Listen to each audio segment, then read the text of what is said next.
සංසාර පුරුන්දද මේ හමුවීමේ අරුමේ හිමි නොවනා පවදැනුනත් වෙන්වීමක් නොමැති සමරු සයුර කීආදරේ නියුරු රහස කීආදරේ හිමි නොවනා පවදැනුනත් වෙන්වීමක් නොමැති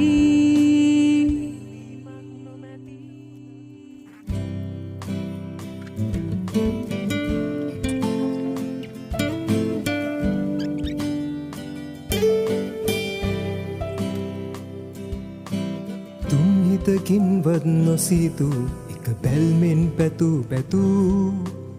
දෛවය පෙන් වූ පරිදි හමුවීම හම්බයකි